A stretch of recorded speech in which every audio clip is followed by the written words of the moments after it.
মিলন শিৱসাগৰ জিলাৰ উদ্যোগত দুলাকাষৰীয়া গাঁৱৰ আৰু নামদাং যুৱ সমাজৰ উদ্যোগত আমাৰ এমহীয়াকৈ ভাওনা কৰ্মশালাৰ আয়োজন কৰা হৈছিলে। আজি এই কৰ্মশালাৰ অন্তৰ্গত আমাৰ সামৰণি কাৰ্যসূচী খুব সুন্দৰভাৱে আয়োজন হৈ আছে। আপোনালোকে হয়তো ইয়াত দেখিছে এই এটা মাহত আমাৰ এই অঞ্চলৰ প্ৰায় 50জনতকৈ অধিক আমাৰ শিশুৱে অংশগ্ৰহণ কৰিছিলে। খুব সুন্দৰকৈ ভাওনা কি ভাওনাৰ পৰা আমাৰ কি লাভ হয়, ভাওনাৰ উপাদানসমূহৰ বিষয়ে খুব সুন্দৰকৈ তেওঁলোকে হয়তো এই এটা মাহত আমি তেওঁলোকে শিকাবলৈ সক্ষম হৈছোঁ। আৰু আয়োজকসকলে ইমান সুন্দৰকৈ এটা পৰিৱেশ দিলে শিশুসকলক আধ্যাত্মিকতাৰ যি ৰস আস্বাদন কৰিব পৰাকৈ যি আয়োজন কৰিলে তাৰ বাবে আমি উদ্যোক্তাসকলক ধন্যবাদ জনাইছোঁ।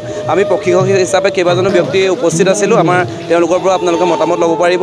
খুব সুন্দৰকৈ এটা মাহত তেওঁলোকে ভাওনা কি আৰু আধ্যাত্মিকতাৰ সৈতে আমি কেনেদৰে আমাৰ অসমীয়া জাতিটোক সম্পৃক্ত কৰিব পাৰোঁ, ইয়াৰ এটা সুন্দৰ আভাস এই কৰ্মশালাৰ জৰিয়তে তেওঁলোকে পাইছে। অসম ভাওনা সন্মিলনী শিৱসাগৰ জিলা সমিতিৰ সৌজন্যত মকৰাহাট দুলাকাষৰীয়া নৱজ্যোতি যুৱ সংঘৰ উদ্যোগত যি আমাৰ এই এমহীয়া ভাওনা কৰ্মশালা অনুষ্ঠিত হৈছিলে আৰু আজি তাৰ আমাৰ সামৰণি অনুষ্ঠান ইতিমধ্যে আৰম্ভ হৈছে।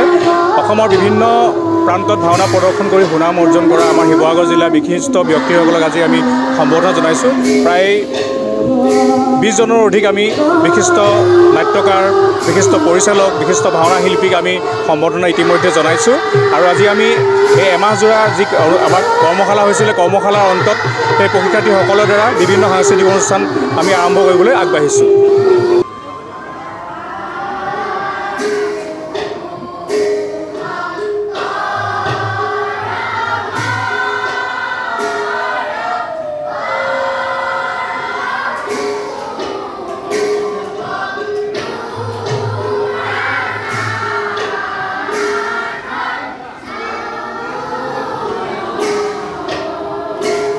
যিকোনো খবৰৰ বাবে যোগাযোগ কৰক 7099017330 আৰু 7099017110 নম্বৰত।